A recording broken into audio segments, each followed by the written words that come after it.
Hello दोस्तों, स्वागत है हमारे YouTube चैनल में। और आज की क्लास में हम लोग पढ़ेंगे स्पेशल टॉपिक के बारे में, यानी एक स्पेशल खगोलीय घटना के बारे में, जो कि है सुपर मून या ब्लड मून की घटना। क्योंकि आज हमको चंद्र ग्रहण के साथ ही साथ यानी लूनर इक्लिप्स के साथ सुपर मून और रेड मून या ब्लड मून की जो कंडीशंस है वो भी देखने को मिली। इस प्रकार की जो घटना है वो देखने को मिली और ब्लड मून की स्थिति देखने को मिली 26 मई 2021 को, यानी आज के दिन। ये जो घटना है यानी ब्लड मून की घटना और फुल लूनर इक्लिप्स की घटना हमको देखने को मिली। और इस प्रकार की जो घटना है वो पिछली बार, यानी इस प्रकार का जो संयोग है वो पिछली बार हुआ था 2 साल पहले, यानी 21 जनवरी 2019 को इस प्रकार का संयोग बना था। और 2 साल के बाद फिर इस प्रकार की घटना हमको देखने को मिली है कि लूनर इक्लिप्स के साथ यानी चंद्र ग्रहण के साथ ही साथ सुपर मून की स्थिति भी बनी हो। और इस घटना को यानी इस लूनर इक्लिप्स को, इस सुपर मून या ब्लड मून की घटना को भारत में तो पार्शियली ये दिखाई पड़ा, और इसके साथ ही साथ उत्तरी अमेरिका, दक्षिणी अमेरिका और ऑस्ट्रेलिया वाले जो इलाके हैं यहाँ से इस घटना को स्पष्ट रूप से देखा गया। यानी सुपर मून और रेड मून की जो स्थिति है वो दिखाई दी उत्तरी अमेरिका, दक्षिणी अमेरिका और ऑस्ट्रेलिया वाले इलाके से। तो लगभग इसका जो समय था 2:17 से 7:19 तक ये जो पूरा लूनर इक्लिप्स था ये चला, यानी पूरी जो चंद्रग्रहण की घटना है वो लगभग 5 घंटे पूरी घटना चली है, जिसमें हमको पूर्ण चंद्रग्रहण, उसके साथ ही साथ सुपर मून की घटना और ब्लड मून की घटना देखने को मिली। तो आज की क्लास में हम जानेंगे कि क्या होता है सुपर मून, किस प्रकार से सुपर मून की घटना होती है, और उसके बाद चंद्रग्रहण की घटना कैसे होती है, और उसके साथ ही साथ हम देखेंगे ब्लड मून या रेड मून किसे कहा जाता है और इसकी स्थिति किस प्रकार से बनती है, किस प्रकार से जो मून का रंग है वो लाल हो जाता है, रेड मून हमको दिखाई पड़ता है। तो सबसे पहले समझते हैं सुपर मून की स्थिति को। तो देखिए, हम सभी को पता है कि चंद्रमा पृथ्वी का उपग्रह है और पृथ्वी की परिक्रमा करता है। तो एक ऐसी स्थिति आती है, क्योंकि इसका जो पथ है वो दीर्घ वृत्ताकार है, पथ है चंद्रमा का। तो एक ऐसी स्थिति आती है जब चंद्रमा पृथ्वी से सबसे दूर होता है, और एक ऐसी स्थिति भी आती है जब चंद्रमा पृथ्वी के सबसे नज़दीक होता है। तो देखिए, जब चंद्रमा पृथ्वी से दूर होता है तो जाहिर सी बात है जब कोई वस्तु दूर होगी तो वो छोटी भी दिखाई देगी और कम चमकीली भी दिखाई देगी। तो जब इसकी दूरी लगभग 4 लाख किलोमीटर के आसपास होती है तो फिर क्या होता है कि ये फर्दर डिस्टेंस फ्रॉम अर्थ यानी चंद्रमा की ये सबसे अधिकतम दूरी होती है पृथ्वी से, और इस घटना को कहा जाता है एपोजी। एपोजी इस घटना को कहा जाता है जब चंद्रमा पृथ्वी से सबसे दूर होता है। और एक घटना ऐसी होती है जब क्लोजेस्ट डिस्टेंट टू अर्थ, यानी जब चंद्रमा की स्थिति पृथ्वी के सबसे नज़दीक होती है, यानी लगभग 3,56,500 किलोमीटर। ये दूरी आपको अलग अलग भी मिलेगी, वेरी करती हुई मिलेगी कई जगह। तो आपको याद रखना है लगभग 3,50,000 किलोमीटर की जो डिस्टेंस पर जब चंद्रमा होता है तो ये सबसे नज़दीक वाली स्थिति होती है चंद्रमा की पृथ्वी से। तो इस घटना को कहा जाता है पेरिजी की घटना, और यही घटना होती है सुपर मून। क्योंकि जाहिर सी बात है जब चंद्रमा पृथ्वी के नज़दीक होगा तो वो बड़ा भी दिखाई देगा और साथ ही साथ चमकीला भी दिखाई देगा। तो एक और फिगर के माध्यम से हम देखते हैं कि देखिए, चंद्रमा पेरिजी की स्थिति में यानी सबसे नज़दीक है, तब ये जो स्थिति कहलाती है सुपर मून की स्थिति कहलाती है। और इस प्रकार से आप इस फिगर से देख सकते हैं कि पेरिजी की सिचुएशन में जो चंद्रमा है काफ़ी बड़ा दिखाई देता है, और एपोजी की सिचुएशन पे ये माइक्रोमून यानी कि छोटा दिखाई देता है।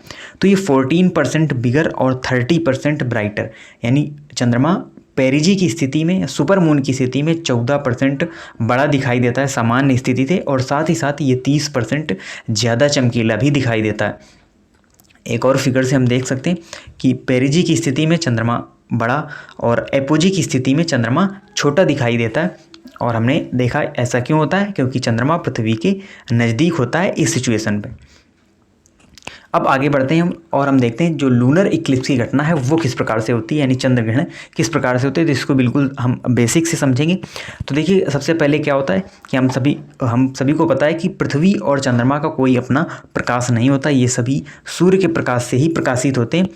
तो सूर्य के आसपास चक्कर लगाती है पृथ्वी, और पृथ्वी के आसपास चक्कर लगाता है चंद्रमा यानी कि मून, क्योंकि चंद्रमा पृथ्वी का उपग्रह है। तो क्या होता है कि एक साइकिल होती है हमारे हिंदू पंचांग के अनुसार, अगर हम बात करें तो एक साइकिल होती है, यानी 15 दिन के बाद न्यू मून की स्थिति आती है और उसके 15 दिन बाद फिर फुल मून की स्थिति आती है, यानी जिसे हिंदी पंचांग में अमावस्या कहा जाता है। इस दिन न्यू मून की स्थिति होती है, यानी इस दिन जो चंद्रमा है वो दिखाई नहीं देता है, यानी काली रात होती है, जिसे हम अंधेरा पाख भी कहते हैं। और फिर 15 दिनों के बाद यानी पूर्णिमा वाले दिन क्या होता है, इस दिन फुल मून दिखाई देता है, यानी चंद्रमा पूरी तरीके से प्रकाशित दिखाई देता है। तो इस प्रकार से 15 दिनों में ये जो साइकिल है वो चलती रहती है 15 दिनों के हिसाब से, यानी पहले new moon, full moon, new moon, full moon, इसी प्रकार से ये जो साइकिल है पूरी तरीके से चलता रहता है। तो फिर क्या होता है कि अब हम लूनर इक्लिप्स को समझते हैं कि चंद्रग्रहण की जो घटना है वो किस प्रकार से होती है। तो क्या होता है कि when earth is located between sun and moon and shadow of earth cover the moon. क्या मतलब हुआ इसका, तो क्या होता है कि जब सूर्य और चंद्रमा के बीच में, क्योंकि चंद्रमा का जो प्रकाश है वो सूर्य से ही मिलता है चंद्रमा को प्रकाश, तो जब चंद्रमा और सूर्य के बीच में पृथ्वी आ जाती है, तो पृथ्वी का आकार चंद्रमा से बड़ा है क्योंकि चंद्रमा तो पृथ्वी का उपग्रह है, तो उस पृथ्वी की तुलना में चंद्रमा छोटा होगा। तो इसीलिए जब बीच में पृथ्वी आ जाती है तो जो छाया है यानी चंद्रमा पृथ्वी के पीछे हो जाता है और उस पर कोई भी प्रकाश नहीं पड़ता, और इस स्थिति को ही हम कहते हैं लूनर इक्लिप्स की घटना, यानी चंद्रग्रहण की घटना इसको हम कहते हैं। और ये जो घटना होती है ये पूर्णिमा के दिन होती है, यानी जब फुल मून की स्थिति में ही ये जो चंद्रग्रहण की घटना है वो देखने को मिलती है। हमेशा पूर्णिमा के दिन ही लूनर इक्लिप्स की घटना देखने को मिलती है, जैसे अमावस्या के दिन सोलर इक्लिप्स की घटना हमको देखने को मिलती है उसी प्रकार से। और इसका जो मैक्सिमम टाइम होता है वो होता है 90 मिनट, यानी 90 मिनट तक जो लूनर इक्लिप्स की घटना है वो हमको देखने को मिलती है। तो अब हमारे माइंड में एक क्वेश्चन आता है कि क्या हर पूर्णिमा को होता है चंद्रग्रहण, यानी अभी आपने बताया कि फुल मून की स्थिति में यानी पूर्णिमा के दिन हमको चंद्रमा पूरा दिखाई देता है, यानी फुल मून दिखाई देता है। और फिर आपने बताया कि जो लूनर इक्लिप्स है उसकी घटना भी पूर्णिमा के दिन ही होती है। तो ऐसा कैसे पॉसिबल हो सकता है कि उसी दिन फुल मून की स्थिति भी हो और उसी दिन लूनर इक्लिप्स की भी घटना हो, क्योंकि इक्लिप्स का मतलब होता है, ग्रहण का मतलब होता है डिसअपीयर होना, अदृश्य होना, कि जब हमें चंद्रमा नहीं दिखाई देता उस घटना को ही हम कहते हैं लूनर इक्लिप्स। तो ये टोटली डिपेंड करता है चंद्रमा के पृथ्वी के साथ बनाए गए कोण पर कि वो दिखाई देगा, यानी वो चंद्रग्रहण की स्थिति होगी या वो फुल मून की स्थिति होगी। तो इस फिगर से आप समझ सकते हैं इसको अच्छी तरीके से। यहाँ पर देखिए 5 डिग्री का कोण चंद्रमा पृथ्वी के साथ बना रहा है, यानी 5 डिग्री का कोण यहाँ पर भी चंद्रमा का पृथ्वी के साथ बन रहा है। तो क्या होता है कि जब 5 डिग्री का कोण बनता है चंद्रमा का पृथ्वी के साथ, तो फिर ये ग्रहण वाली स्थिति नहीं होती, यानी फिर ग्रहण नहीं पड़ेगा, ये फुल मून की स्थिति होगी। फुल मून यानी इस दिन चंद्रमा हमको स्पष्ट और पूरा दिखाई देगा। तो क्या होता है, ये टोटली डिपेंड करता है कोण में। आपको ध्यान रखना है कि जब कोण 5 डिग्री हो तो ये सामान्य स्थिति होगी, यानी रात में प्रकाश रहेगा और ग्रहण नहीं होगा।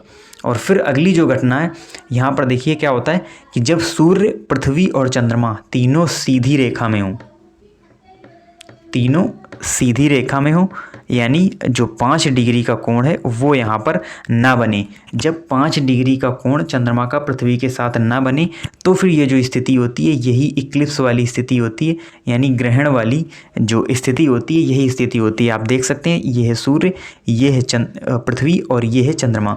तो देखिए किस प्रकार से ये तीनों एक ही सीध में है। तो पृथ्वी की जो शैडो है, जो छाया है, वो यहाँ पर चंद्रमा पर पड़ती है और चंद्रमा फिर हमें दिखाई नहीं देता, और इसे ही ग्रहण वाली स्थिति या इक्लिप्स वाली स्थिति कहा जाता है। और इसमें 2 घटनाएं और आती हैं जिनको भी जान लेना जरूरी है, जिसमें एक घटना है उम्ब्रा की घटना और एक है पेनुम्ब्रा की घटना। यानी उम्ब्रा जिसका मतलब है उपछाया, यानी कि जब पूर्ण ग्रहण, ये देखिए जो ब्लैक वाला एरिया है आप अच्छे से देख सकते हैं, ये जो ब्लैक वाला एरिया है इसमें आप देख सकते हैं ब्लैक वाले एरिया में होगा कैसा ग्रहण, ये होगा पूर्ण ग्रहण, यानी ये टोटल इक्लिप्स होगा। टोटल इक्लिप्स होगा इस वाले एरिया में, उम्ब्रा वाले एरिया में, जिसे हिंदी में उपछाया कहा जाता है। और ये जो आसपास वाला एरिया है यानी इधर वाला एरिया और इधर वाला एरिया, ये है पेनुम्ब्रा वाला एरिया, यानी यहाँ पर होगा पार्शियल इक्लिप्स यानी कि आंशिक ग्रहण। तो इस वाले एरिया में आपको आंशिक ग्रहण देखने को मिलेगा ऊपर और नीचे। और ये जो बीच वाली स्थिति है जिसमें टोटल पूरी जो अर्थ की शैडो है वो मून पर पड़ रही है, तो इस स्थिति को कहा जाएगा पूर्ण ग्रहण यानी उम्ब्रा वाली स्थिति। एक और फिगर के माध्यम से हम देख लेते हैं। तो ये देखिए सन है, ये अर्थ है और ये है मून। तो इस प्रकार से यहाँ पर बीच वाली जो स्थिति है ये बनती है उम्ब्रा वाली स्थिति, और ऊपर और नीचे यहाँ पर पेनुम्ब्रा वाली स्थिति बनती है। यानी पेनुम्ब्रा का मतलब होता है आंशिक ग्रहण, पार्शियल इक्लिप्स, और उम्ब्रा का मतलब होता है पूर्ण ग्रहण यानी कि टोटल इक्लिप्स, फुल इक्लिप्स। अब हम समझते हैं कि ब्लड मून और रेड मून किसे कहा जाता है और इसकी स्थिति किस प्रकार से बनती है। तो देखिए वैसे सामान्यतः हमें जो चंद्रमा है वो वाइट ही दिखाई पड़ता है जब उसमें सूर्य का प्रकाश पड़ता है, लेकिन कभी कभी क्या होता है कि ये जो घटना है वो देखने को मिलती है कि लूनर इक्लिप्स की घटना भी हो, सुपर मून भी हो, और साथ ही साथ रेड मून की भी घटना हो, तो जिसे ब्लड मून भी कहा जाता है, क्योंकि जब ये रक्त की तरह लाल दिखाई देता है चंद्रमा इस दिन में, यानी जब ये घटना होती है, ब्लड मून वाली घटना होती है। तो समझते हैं इसको किस प्रकार से ये घटना होती है। तो देखिए इस फिगर के माध्यम से आप अच्छी तरीके से समझ सकते हैं कि जो सन रेज है वो अर्थ पर पड़ती है, और उसके बाद क्या होता है कि जो सूर्य से आने वाली किरणें होती हैं, पृथ्वी का एक अपना वायुमंडल है, तो जिसके कारण ये जो सूर्य से आने वाली किरणें हैं ये चारों दिशाओं की ओर फैल जाती हैं, यानी इनका प्रकीर्णन हो जाता है, जिसमें कि earth's atmosphere scatters blue light, जो नीला रंग है उसका जो प्रकीर्णन है वो काफ़ी मात्रा में होता है, इसीलिए हमको जो आसमान है वो नीला दिखाई देता है, आकाश नीला दिखाई देता है, क्योंकि नीले रंग का प्रकीर्णन हो जाता है। और क्या होता है कि लाल रंग का जो प्रकीर्णन है वो सबसे कम होता है, यानी जो लाल रंग की तरंग है वो सीधे यहाँ पर चली जाती है और वो पड़ती है चंद्रमा पर। ये आप देख भी सकते हैं, red light passes through and falls onto the moon, क्योंकि लाल रंग सबसे कम प्रकीर्णित होता है तो इसीलिए वो सीधे चला जाता है पृथ्वी पर, यानी चंद्रमा पूरा हमको डार्क नहीं दिखाई देता, बल्कि वो हमको रेड टाइप में दिखने लगता है, क्योंकि जो लाल रंग की तरंग है, सूर्य की किरणों में जो लाल रंग की लाइट है वो पूरी तरीके से चंद्रमा पर पड़ती है, और तभी हमको जो ये मून है वो दिखाई पड़ता है लाल रंग का, और इसे ही हम कहते हैं ब्लड मून या रेड मून की स्थिति।